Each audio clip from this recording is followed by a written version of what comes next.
देख लेना।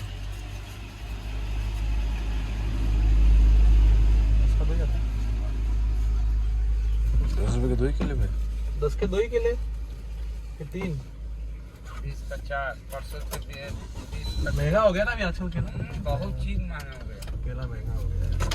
तो गाइस प्री वर्कआउट में केला खा रहा हूँ। लोगों को लगता है केला हम तब खाते हैं जब हमको गेन करना होता है।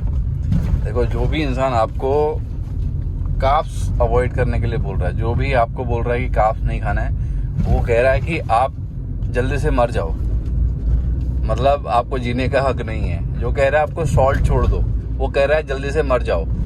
कुछ ना कुछ आपको प्रॉब्लम होगी। अगर आप सॉल्ट छोड़ोगे तो आपको ब्रेन हैमरेज हो सकता है, आप कोलैप्स हो सकते हो।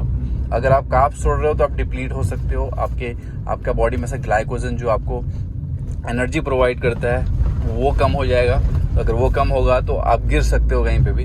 तो मेक श्योर आप कार्ब्स को अवॉइड मत करो, बिल्कुल ही खत्म मत करो।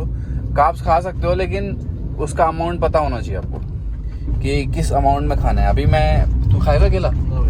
तो मैं दोनों केले खाऊंगा। और मैंने आज ना दाल भात भी खाया बढ़िया से, दाल चावल खा के आया हूँ। तो 2 केले खाऊंगा कि बहुत वीक फील हो रहा है और हैवी ट्रेन करना है चेस्ट। क्या बात कर रहे हो? हाँ भाई, डिहाइड्रेट चल रहा है।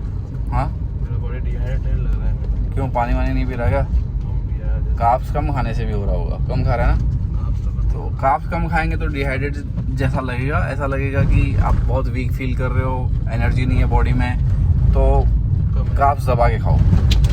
दबा के मतलब ये नहीं कि आप पूरे दिन हर मील में आप कार्ब्स ही पेल रहे हो, ऐसा नहीं है। आपको पता होना चाहिए कि कार्ब की जरूरत कहाँ है। अभी मैं वर्कआउट करने जा रहा हूँ, मुझे जरूरत है फ्यूल की, तो मैं कार्ब्स थोड़े से लोड कर लूंगा। वर्कआउट के बाद अगर मुझे जरूरत लगी तो मैं कार्ब्स लूंगा, अगर नहीं लगी तो नहीं लूंगा, क्योंकि वो अपने को खुद देखना पड़ता है कि मेरे को कितनी एनर्जी है। लास्ट वीडियो में आप लोगों ने नोटिस किया होगा, मैं बोल ही नहीं पा रहा हूँ ठीक से वर्कआउट के बाद, क्योंकि मेरे में उतनी एनर्जी ही नहीं है। I am not able to talk even, तो इतनी एनर्जी ही नहीं है। तो जब एनर्जी ही नहीं है, आपको पता है कि अभी एनर्जी फुल डिप्लीट हो गई है, तो फिर आप कार्ब्स खा सकते हो। तो आपको पता होना चाहिए कि कब खाना है और किस सिचुएशन में खाना है। अब कभी भी अगर कार्ब्स खाओगे तो वो गलत हो जाएगा। तो अभी मेरे को जरूरत है तो मैं 2 केले खाऊंगा और इसके बाद वर्कआउट करूंगा। एक प्री वर्कआउट हो गया मेरा। फ्लाइज तो अपन ने मारे थे पिछले बार। हाँ ये तो स्पीड मशीन मारेंगे, हैवी मारना है तो। हाँ पिछले बार भी हैवी इसमें मारा था आपने। देखो हाँ सही बात है। तो लोग कहते हैं कि स्पिन मशीन में अरे बच्चे करते हैं, स्पिन मशीन में क्यों कर रहे हो? अरे बेवकूफ है भाई, वेट तो वही होता है। वेट तो वही होता है, खाली बैलेंस का वो होता है। हाँ, बस आप अपने मसल पे पूरी तरह से फोकस कर सकते हो और हैवी लगा सकते हो उसमें। आपको गिरने का डर नहीं है उसमें। तो आप सिक्योरिटी की देखोगे या फिर अपने मसल को ट्रेन करने में फोकस होना चाहिए आपका, या फिर अपना ईगो को आप सेटिस्फाई करने में लगे पड़े होगी? अरे वो तो कहेंगे यार कि ये तो स्पिन मशीन में करता है ऑन्स। पर उसमें भी क्या करते हैं लोग, फ्री वेट में आते हैं भाई, पीछे खड़ा हो जा, वेट में वो लगवाते हैं। हाँ सपोर्ट, और दबा के सपोर्ट लेंगे, आधा अगला ही उठा रहा है बंदा, काहे को? बाइसेप ट्रेन हो जाएगा भाई। मतलब तुम अगर दिखा के अपनी सानपट्टी किसको दिखाओगे यार? आपको कोई नहीं देखने वाला है कि आप कितना वेट लिफ्ट कर रहे हो। आपकी फिजिक देखेंगे। हाँ, आपकी फिजिक देखेंगे कि आपकी फिजिक कितनी अच्छी है।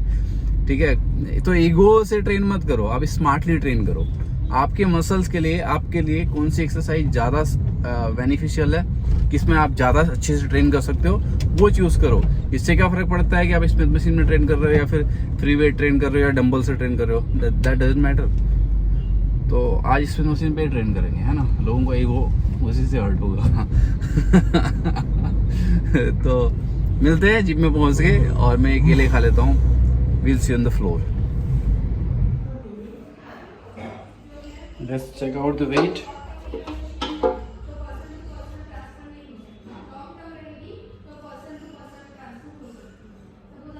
$81.55. I'm happy guys. 1.55 kg I gained. Weather हो रखा है सुहाना। फ्लोर पे हाईलाइट करना भाई।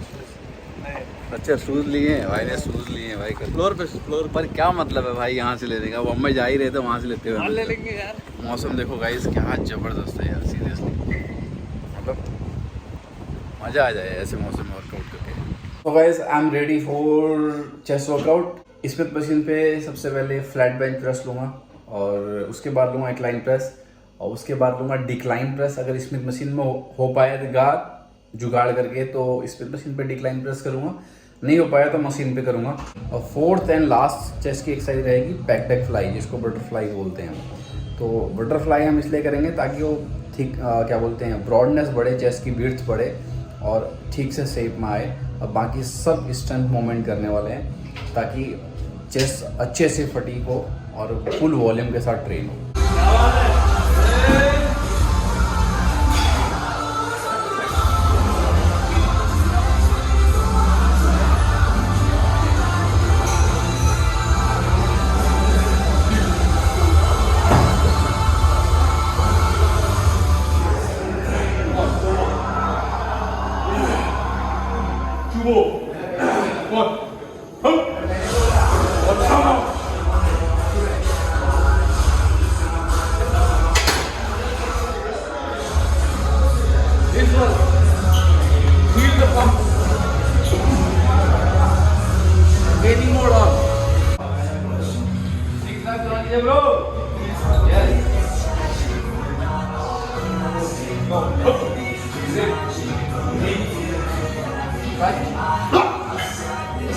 Very good. One, two, one, three. One, three more. One. One. One more. One more.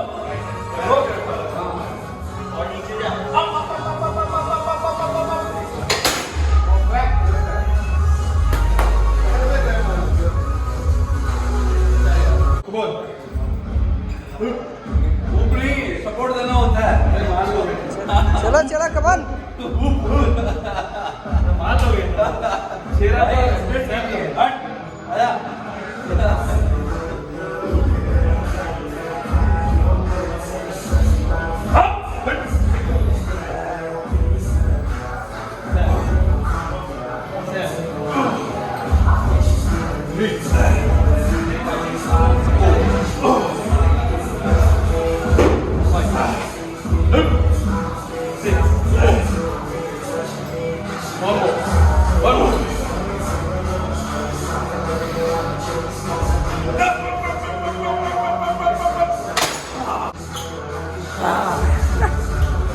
This was pump bro, 100 kg, 8 reps.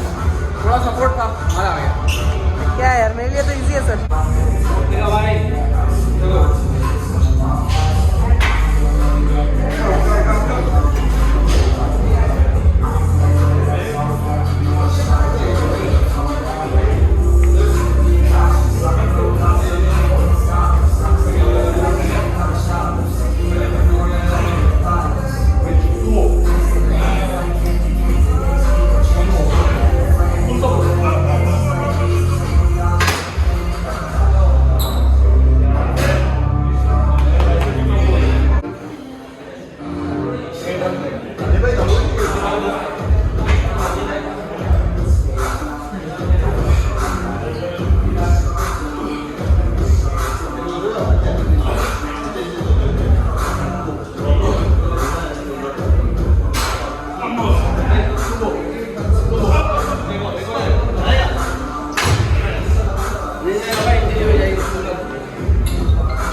I'm not going to give up, bro. I will give my best. It doesn't matter I'm getting result or not. Actually, I'm going to increase every set.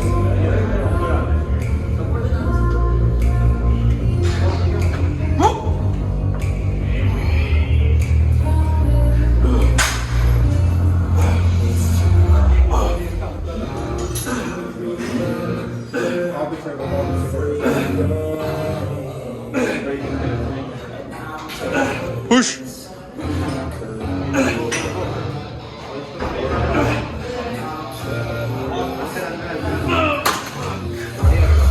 Well done. It was heavy, but first set I will increase more, at least 5 kgs.